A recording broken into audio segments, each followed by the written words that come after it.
Ao longo das últimas semanas, o nosso país tem vindo a mudar. O Governo aprovou em Conselho de Ministros uma série de medidas dedicadas aos jovens até 35 anos. Surgiram novas leis e com isto novas consequências. Então, seja para o bem ou para o mal, quem vai acabar por levar com isto somos nós. Tendo isto em conta, é importante nós estarmos informados. Mas como eu sei que, ou por falta de tempo, ou alguma facilidade na interpretação das mudanças que aí vêm, eu resolvi juntar duas das maiores que vão impactar assim a forma como nós vivemos. Isto não só para estares informado, como também para perceberes muitas das coisas que mostraram na televisão nestes últimos tempos. Como queria que a qualidade da informação, como é assim mais técnica, fosse o mais profissional possível, eu pedi ajuda à Jéssica Brandão, da página Contabilista Explica, que é uma contabilista certificada, focada principalmente na área do empreendedorismo, para me ajudar então a montar todas estas informações que te vou passar agora. Portanto, mete confortável e vamos lá ver como é que tu, sendo um jovem aqui em Portugal, poderás para o ano ter mais dinheiro no bolso. Não só para o ano, porque a segunda mudança até está proposta para vir já em agosto, por isso vamos lá perceber estas novas oportunidades. Então olá, o meu nome é Gabriel Ferreira, sejam por aqui o estudo de formas de fazer dinheiro online e estamos aqui a perseguir o objetivo deste canal, que é chegar do 0 ao 1 milhão enquanto eu te ensino pelo caminho. Aproveito também para dizer que eu não sou nenhum consultor financeiro, tudo o que vais obter aqui é apenas e só a minha opinião e já agora muito obrigado à XTV por estar a apoiar este vídeo, mas mais sobre eles depois. Vamos então iniciar com esta que será a grande mudança para os jovens no próximo ano, que é o novo IRS jovem. Se tu fores um jovem com até aos 35 anos de idade, o Governo aprovou uma nova medida de redução do IRS que poderá fazer poupar para um ordenado médio cerca de 2.000 euros por ano. Segundo aquilo que o Governo apresentou,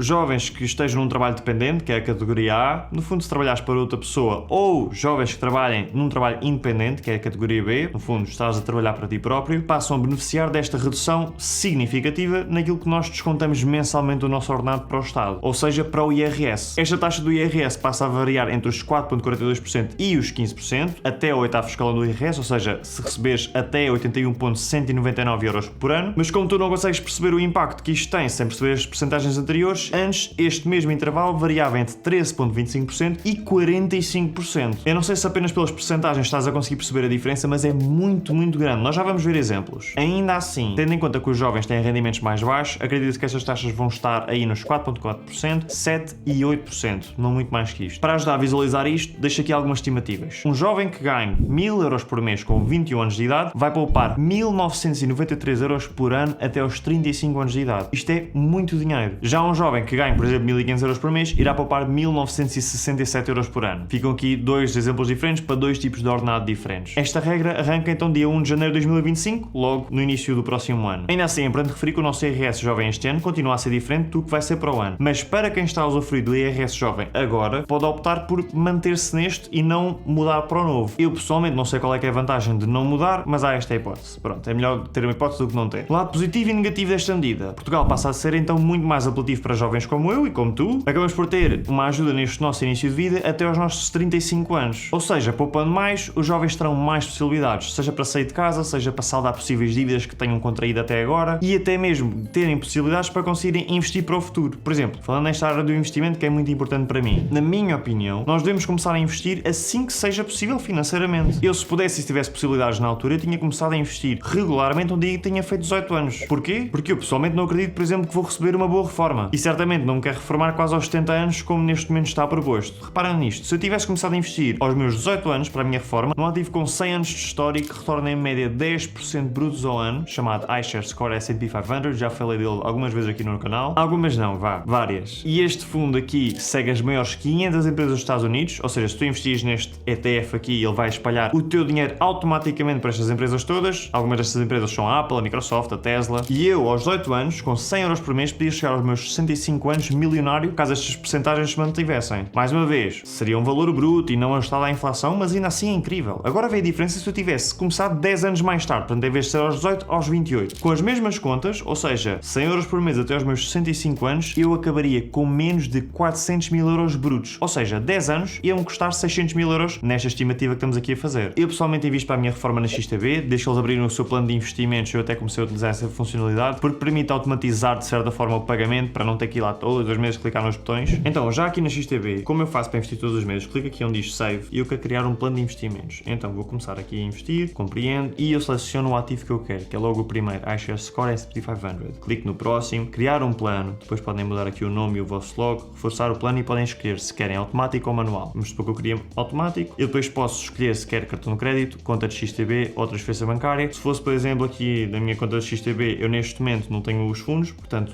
estou aqui numa conta conta não real, portanto teria que fazer este depósito, se não podem fazê-lo por transferência bancária ou podem ainda fazer por cartão de crédito. Depois vocês podem selecionar, por exemplo, o montante, vamos supor que eu queria 100 euros e quer todos os meses, pode começar a partir do dia 17, confirmar o calendário e depois era só validar esta informação. Aproveito para agradecer à XTB por continuar a apoiar os meus conteúdos, para além do bom trabalho que eles fazem, permitem também entregar todo este meu conteúdo de forma gratuita, então deixo aqui o agradecimento. Voltando ao tópico da nova medida que estamos a falar, tem muita coisa de boa, mas nem tudo é positivo. Embora os jovens possam ver ali aquela luz ao fundo do túnel, o Estado irá arrecadar menos milhões de receita, o que poderá também prejudicar a tesouraria do nosso país e até mesmo o orçamento do Estado. Mas vamos ver isso depois. Vamos então para a segunda medida, isenção do IMT, do imposto de selo e financiamento a 100%. Eu disse que isto era a segunda medida, mas na verdade são várias medidas neste capítulo do vídeo. Mas como são todas mais ou menos sobre o mesmo tópico, deixei aqui tudo junto. Recentemente tem-se falado muito nesta questão da isenção do IMT e do imposto de selo na compra de uma habitação para os jovens até aos 35 anos, que é todo o mote deste vídeo. Se não soubeis o que isto é, no fundo e simplificando, são as taxas que pagas na compra de uma casa que nós jovens temos muita dificuldade em fazer. Não é por acaso que a minha faixa etária sai cada vez mais tarde da casa dos pais porque não conseguem comprar ou construir uma casa para a habitação própria. Então esta medida e as próximas deste tópico têm como objetivo melhorar esta estatística. Então para combater isto foi criado este pacote de medidas que não vão já mostrar imensos resultados no curto prazo, pois que requer ainda algum trabalho, mas talvez a médio e longo prazo as coisas consigam chegar lá. De qualquer das formas, também temos de ter noção que se nada for feito, tudo vai continuar igual ou pior. Então vamos ver o que é que isto vai dar. Vamos então ver este pacote de medidas, vou apresentar assim algumas das coisas que foram apresentadas, que é para tu também teres noção e para saberes porque é importante para ti e para a tua vida. Então o IMT e o imposto de selo estão isentos para os jovens até aos 35 anos, até ao 4º escalão. Pois, outra coisa que há várias pessoas que não sabem que existe. Há isto que se chama Porta 65, onde o Estado te ajuda parcialmente com as tuas rendas da casa se fores um jovem. Podes conseguir até 5 anos de apoio, por exemplo, eu tenho um amigo meu que está a usufruir disto e ele tem quase 50% de apoio na renda, ou seja, arredondando, ele mete 50% e o Estado mete os outros 50%. E isto é algo que os jovens já podem usufruir. Agora, esta Porta 65 sofreu foi algumas reformulações para conseguir aumentar ainda mais a ajuda que dá, conseguindo ajudar ainda mais jovens do que o que já ajuda neste momento. E agora, chega uma das notícias também mais faladas, que é o financiamento da primeira casa a 100%. Isto é possível através da garantia pública, onde o Estado garante até 15% do valor da transação do teu imóvel. Portanto, aquela porcentagem que antes que terias que avançar, que eram os tais conhecidos 10%, o Estado acaba por cobrir essa parte. Já sabe que isto também pode ter os seus lados negativos, mas eu deixo essa análise da parte negativa para os meus colegas do imobiliário. Seguimos então para outras mudanças não tão faladas. Através de uma parceria pública ou privada vão ser disponibilizados imóveis públicos para a habitação a preços mais acessíveis. Para quem quiser fazer obras de reabilitação de construção à habitação, vai haver uma redução no IVA para uma taxa mínima de 6%, claro, com alguns limites em função do preço. Vão também ser desbloqueadas 25 mil casas de um plano que é o Plano de Resiliência e Recuperação. Depois, para os jovens que estejam no ensino superior, principalmente aqueles que não têm assim tantas condições, foi aceito este programa de emergência para o alojamento estudantil, onde foram criadas mais camas com condições dignas para os estudantes. Aqui podem contar com mais apoios e com os preços justos. Outra medida ainda foi a criação de projetos habitacionais a preço abaixo do mercado. Isto será cumprido através da criação do bónus construtivo, é assim que se chama. E depois, no meio disto, ainda existem medidas que vão beneficiar a mão de obra, os transportes, o alojamento local, entre outros. Eu queria só pegar aqui algumas medidas específicas para te explicar melhor e ao detalhe, porque são aquelas que à partida te vão impactar logo diretamente e tu vais conseguir perceber essa mudança, porque há aqui alguns detalhes que são importantes tu saberes. Então, relativamente ao IMT e ao imposto de selo, tu tens de garantir que estás a comprar a tua primeira habitação e que ela não ultrapassa os 316.722 euros. Agora vamos supor que a casa que querias é mais cara e que vai até ao limite dos 633.453 euros. Neste cenário, tu só pagarias o IMT e o imposto de selo desse extra, ou seja, do excedente para cima. Portanto, dos 316.722 para cima, só aí é que tu pagas o IMT e o imposto de selo. Se o imóvel for mais destes tais 633.453, aí não traz direito a qualquer isenção. Além disto, há um extra que é o governo também anunciou a isenção de pagamentos dos emolumentos. Estes emolumentos são a parte mais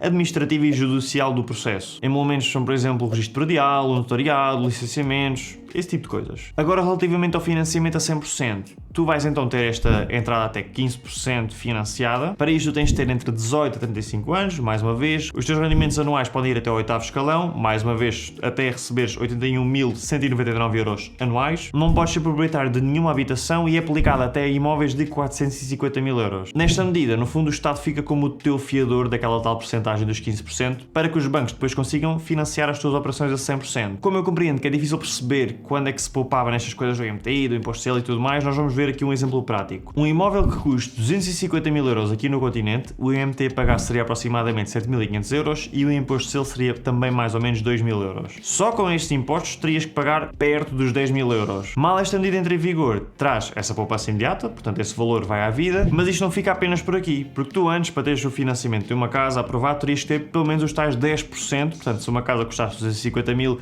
terias que ter 25 mil euros contigo de entrada. No total, juntando estes 25 mil euros, mais o IMT e o imposto de selo, ias ver e tinhas que pagar 35 mil euros de uma vez só para ter a casa de 250 mil. Eu não tenho que perguntar a ninguém para saber que nós jovens, e na verdade a maioria da população, este valor é mesmo muito complicado de se conseguir juntar para dar numa entrada. Então abolir os impostos já por si já é ótimo, mas também dar a possibilidade de quem não consegue juntar muito dinheiro de pagar uma mensalidade numa casa, seja ela mais fraquinha ou melhorzinha, é uma hipótese que antes não teríamos. Quanto a isto, nós também vamos ver as consequências, sejam elas boas ou más, porque nós damos o financiamento a 100%, mas depois também se os jovens não têm dinheiro para o pagar, ou se damos o financiamento a 100% e depois os preços aumentam. O imobiliário certamente não é a minha área, mas as finanças são. E não preciso ser do imobiliário para perceber que há aqui muitas regras que podem sair para o torto, mas nós vamos ver. Tendo em conta isto tudo e todas estas ajudas, ainda assim é preciso ter dinheiro para pagar as rendas, a comida, a água, a luz. É preciso ter dinheiro para vivermos e não apenas para sobrevivermos. Agora, para nós atingirmos este objetivo, também temos que saber gerir o nosso dinheiro. E foi por isso que eu criei este vídeo aqui, onde eu te ensino como é que qualquer pessoa pode, de forma simples, aprender a gerir o seu dinheiro, através de um método muito famoso na área das finanças. Portanto, podes clicar para ver. Muito obrigado por assistir, vemo-nos para a semana e tchau!